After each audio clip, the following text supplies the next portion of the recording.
My name's Ryan. I was 21 when this happened, a sophomore studying mechanical engineering at a mid-sized college in Ohio. I'd had a rough freshman year, nothing serious, just your usual growing pains, the kind of social and academic gauntlet you don't really appreciate until it's over. But I got through it, barely. What I didn't get through was the dorm lottery. When sophomore housing was announced and my name wasn't on any list, I had about 3 weeks to find a roof that wasn't my car. Lucky for me, or maybe not, I landed a spot in one of those cooperative living arrangements just off campus. You know the type. A cluster of creaky old houses with too many people and too few bathrooms. Students managed it themselves, did the cleaning, cooked, kept things functional. Barely. It wasn't ideal, but it was cheap. And I had a bike. There were 3 houses total. Mine had 9 people, all around my age. The other 2 were more mixed. Some grad students, a few TAs, and 1 or 2 people who were way older than you'd expect to see in off-grammar student housing. One of them stood out immediately. Her name was Greta. No one told me that, but someone mumbled it during dinner one night and it stuck. She lived in the house across the gravel path from ours. Short gray hair, deep crow's fees, and a permanent limp like her spine had twisted in on itself decades ago. Her eyes were small and lightless, like little clouds that forgot how to reflect light. She never smiled, never spoke. You'd see her sometimes standing in doorways, like she'd forgotten where she was headed. The others ignored her, like they'd collectively agreed not to engage. At first, I thought she might have been some kind of campus-affiliated resident, maybe former staff or a long-tenured alum, but nobody gave me a straight answer when I asked. The first real red flag came about 2 weeks after I moved in. I'd been making boxed mac and cheese in our communal kitchen, music playing, people laughing. Then I saw her, Greta. She was just standing there, not leaning on anything, not cooking, not even holding a glass of water. She was planted in the corner of the kitchen like a statue, watching us. No, watching me. At least that's how it felt. I looked away, hoping she'd leave, but every time I glanced back, her gaze was still locked onto me. No one else seemed to notice, or if they did, they didn't care. Later that week, I saw her again, this time from my room. I was finishing a problem set and happened to look up through the window. There she was, outside, just across the street. Not on the sidewalk, mind you. In the middle of the street, facing my window. She didn't move. It was cold that night, the kind of bone-stiff chill that settles in by mid-October. She had no jacket, just a long black sweater that hung off her frame like wet paper. I watched her for a full minute, then, God help me, I waved. She didn't wave back, she bounced. Literally, she did this weird little hop, like a child reacting to good news, then turned and ran, not walked, ran toward her house, like she'd just won something. That was the moment I knew something wasn't right. I closed my blinds and tried to sleep, but her image was burned into my mind. When I asked my housemate Drew about her later, he just said, "Oh yeah, Greta's always been around. Try not to look at her too long. It gets weird." That was the only answer I ever got. I tried to let it go. I really did, but it got worse. One Tuesday night around 1 a.m., I stepped out of my room to go to the bathroom and almost collided with her. Greta. Standing directly in front of my bedroom door. Her hands were at her sides, her mouth slightly parted. No expression, no sound, just there. The hall was dim, but I could see the lines on her face, etched deep like something weathered by time and fury. My heart leapt into my throat. I mumbled something, sorry, maybe, and she turned around slowly and shuffled off, never acknowledging me. After that, she started popping up in other places. Once I caught her rifling through our recycling bin in the backyard. Another time, I swore I saw her hand sliding back from under our front porch, like she just tucked something beneath it. But every time I tried to confront her, she vanished. Then, I lost my room key. The houses were old, like pre-Depression era old, back when they were part of a boarding hotel. Each room still had its own heavy door, and a metal lock that clicked hard when you turned it. Most people left their doors unlocked. We were all students, and trust was sort of the baseline. But I wasn't like that. I couldn't sleep unless I knew the door was locked. So losing my key was a big deal. I had a spare, but still, Something about it didn't sit right. 3 nights later, I woke up at 3:12 a.m. Not from a dream, not from a sound I could place, just that feeling. Your body knows when something's off. Then I heard it, a soft tap. Then another, coming from my closet. At first I told myself it was a coat shifting on its hanger, maybe the door creaked a little from the wind. But it kept going. Tap, tap, shuffle. I got up, barefoot and shivering. I grabbed a wrench from my desk drawer, don't ask why it was there, and crept toward the closet. The tapping stopped as I got closer. Then I yanked the door open and screamed. She was in there, Greta, inside my closet. She had one of my ties wrapped around her neck like a scarf. In her other hand was a kitchen knife, our kitchen knife. Her eyes were wide open and locked onto mine. She didn't scream back. She lunged. I'm not a small guy, but adrenaline made me bigger. I threw her down, the knife skittering across the floor. She clawed at me, bit at me, snarling like a feral animal. I shouted for help and pinned her down with everything I had. Drew came running, then Claire. We got her restrained until the cops showed up. She didn't say a word, not to us, not to the police. She just stared. They cuffed her, found my missing key in her pocket, and took her away. The next day we found out the truth. Greta wasn't a tenant. She wasn't staff. She wasn't affiliated with the university at all. She was the property manager's sister.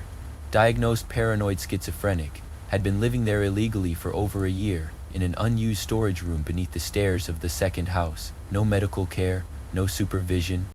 Her brother had let her stay there in secret to keep her close after she was discharged from a long-term facility. He was arrested for negligence and something else I don't remember. He's probably still awaiting trial.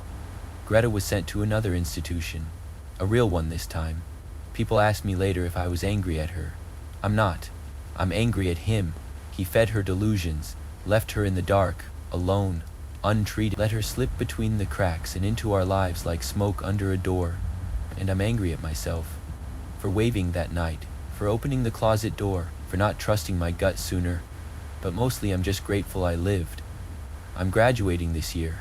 My friends keep asking me if I'll miss this place.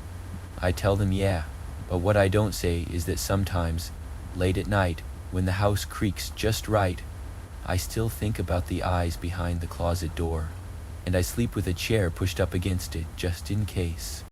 After what happened with Greta, I started looking at everything differently. Shadows seemed heavier. Silence never really felt quiet.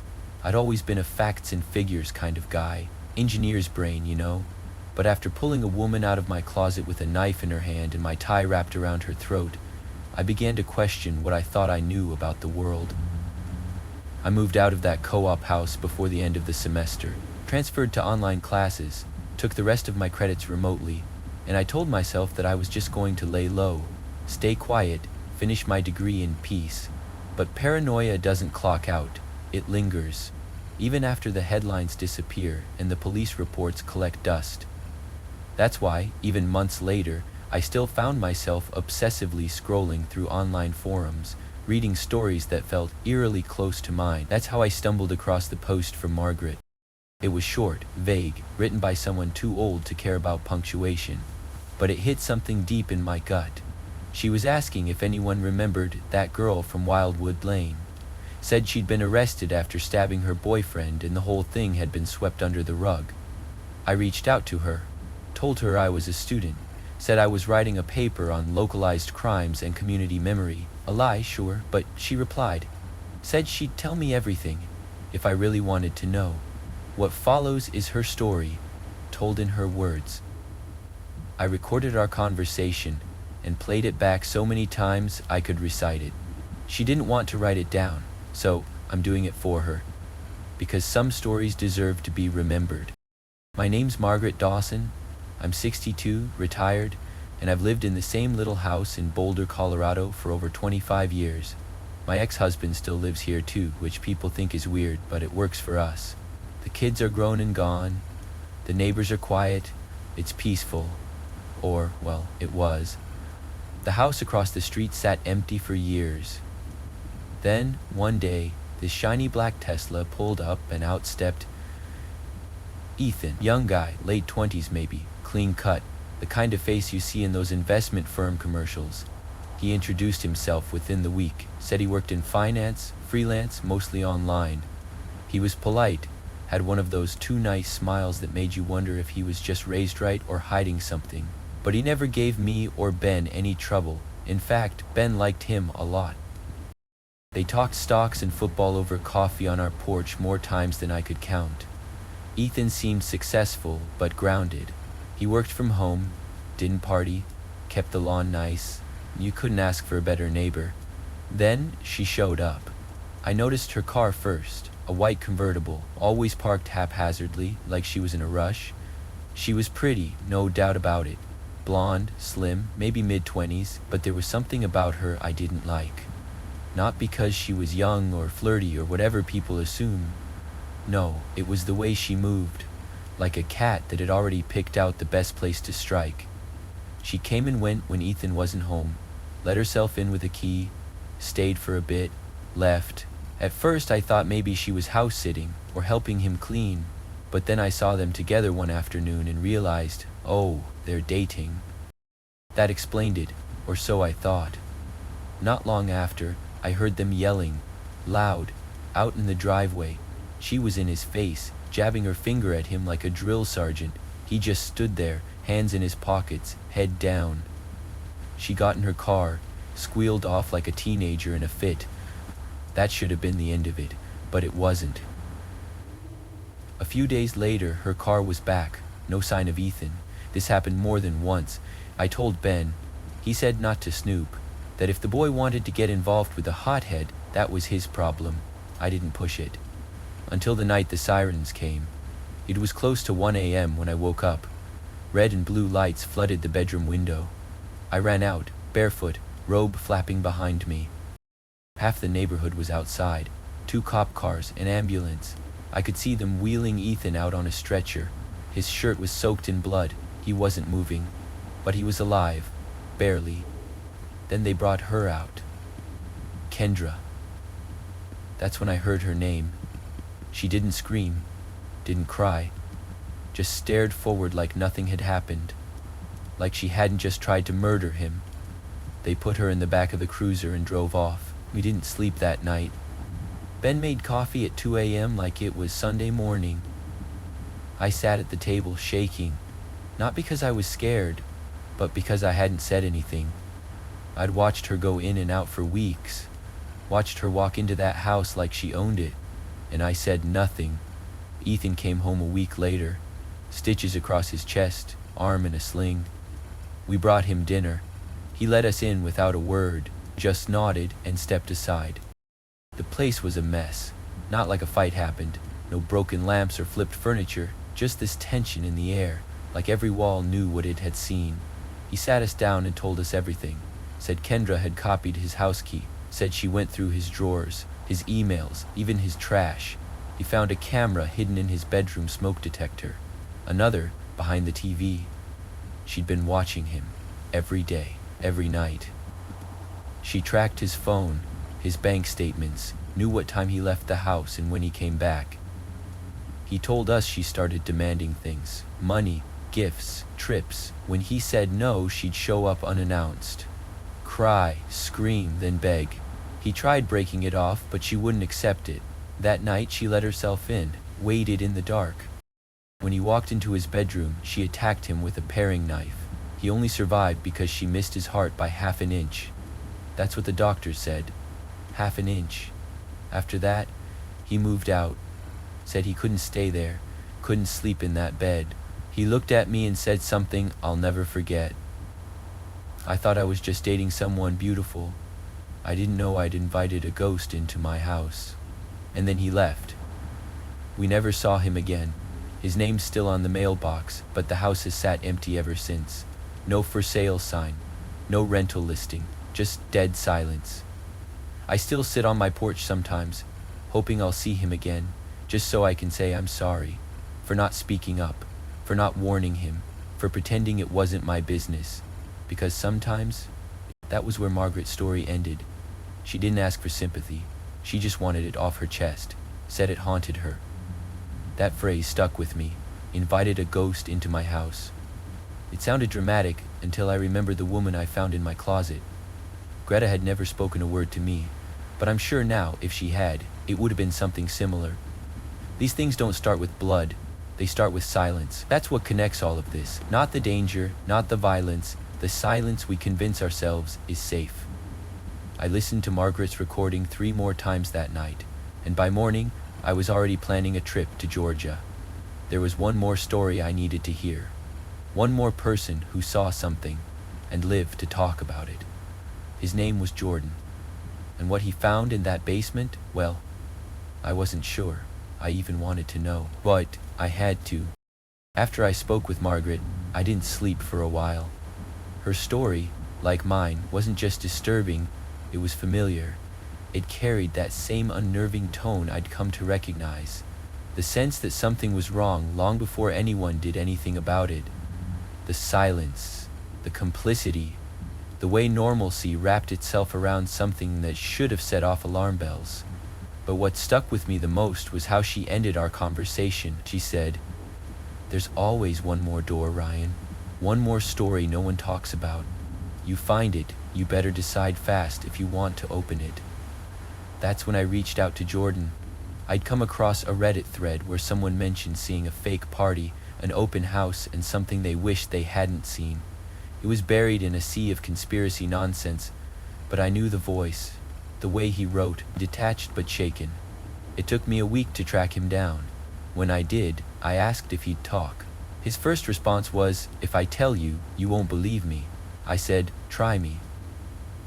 This is what he told me. "My name's Jordan. I'm 30, work in software development. Moved to Georgia about 10 months ago after a breakup and a job switch. I was looking for something quieter, cleaner. My last apartment was downtown Atlanta. Sirens every night, people screaming in the parking lot. So when I found this little neighborhood out in the suburbs, I thought I hit the jackpot. Big lots, tree-lined streets, people waved when you drove by. You know, normal. My house was modest, but the lot was big and I liked the privacy. The only thing that felt a little off was the house next door. It was huge. I mean, massive. Probably 4,000 square feet at least, which was strange because most of the other houses on the block were ranch style or basic colonials. This one looked like it belonged in a gated community, not at the end of a sleepy cul-de-sac. The lawn was always perfect, though I never saw a landscaper. The windows were spotless, though no one opened them. And the guy who lived there? Caleb. Mid to late 20s, like me. Tall, lean, always dressed like he'd just stepped out of a GQ finance shoot. Nice enough, I guess. We met once. I introduced myself a few days after I moved in. He answered the door with this huge smile, like he was relieved I wasn't 50 with 3 kids. We joked about being the only 2 young people on the street.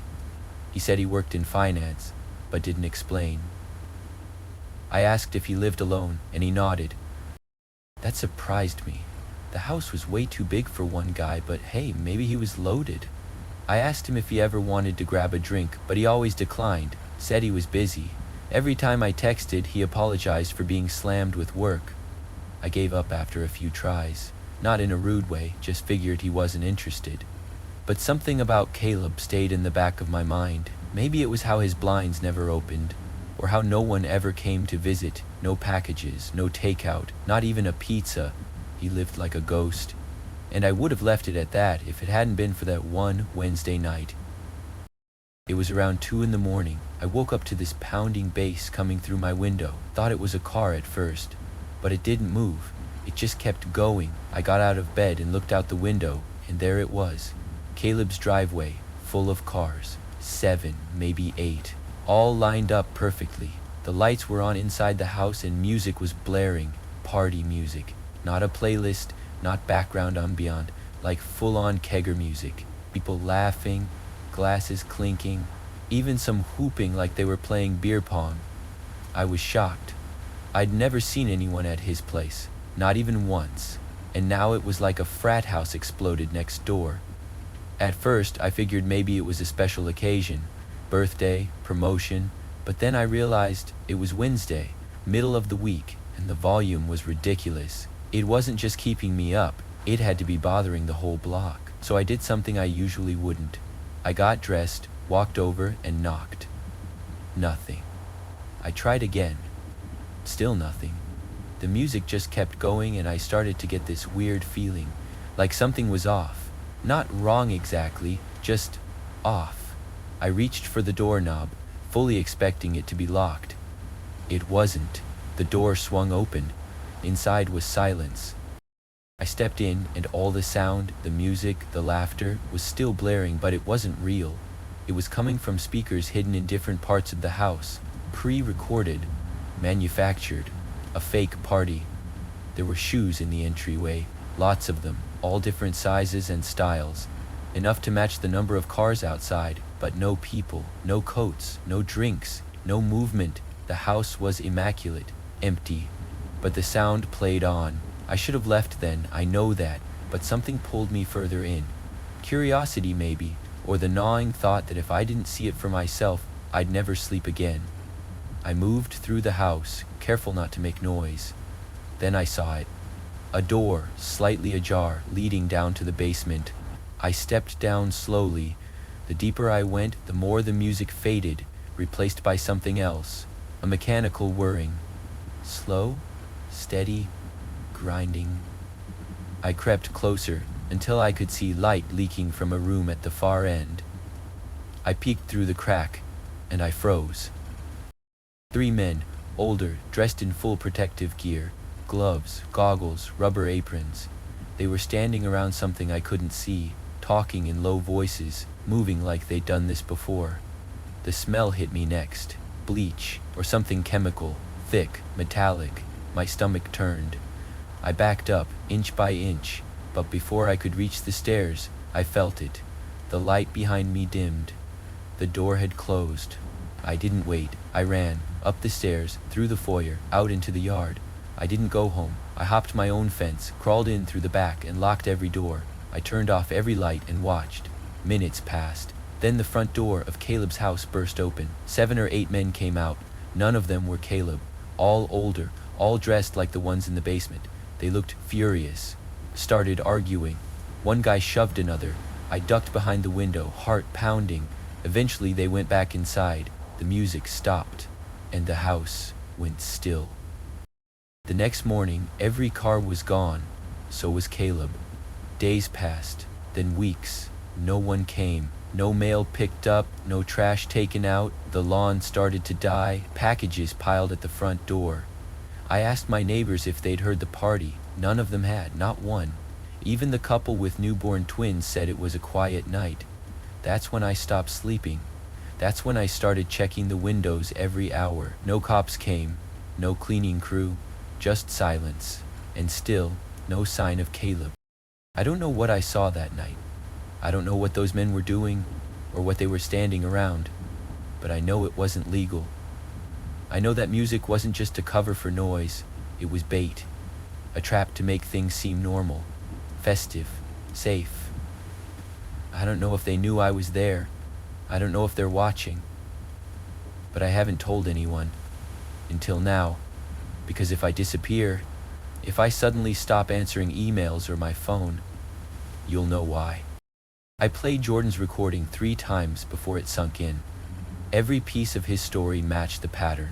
A person behaving strangely, signs ignored, a growing sense of unease. Then, revelation, and still, no one believes them. I used to think stories like this were outliers, but now I'm not so sure. Now I think they're warnings, and we're just not listening. As the writer who's had the honor and the weight of telling these 3 unsettling stories, I want to take a moment to step back from the horror and speak to you directly, not as a storyteller, but as someone who's listened closely to the real fear behind each word. Ryan, Margaret, Jordan, 3 different people in 3 different places, living completely separate lives, and yet their experiences echo the same chilling truth. The greatest dangers don't always kick down your door. Sometimes they slip in quietly. Sometimes they look like neighbors. Sometimes they live in the hall outside your room. Each story you just heard isn't just a scare, it's a warning. In Ryan's case, it was the silence of a broken system. A mentally ill woman was hidden away, untreated and ignored, until the moment she snapped. For Margaret, it was the quiet guilt of not speaking up. of watching something feel off across the street and deciding, that's not my business. For Jordan, it was the eerie realization that when something doesn't make sense, when everything feels too clean, too normal, maybe that's the clearest sign that it's not. So here's the truth I've come to learn. Trust your gut. If something feels wrong, don't talk yourself out of it just to be polite. Don't let silence take the place of safety. Pay attention to patterns. Obsession often wears the mask of affection. Isolation can look like independence. Speak up.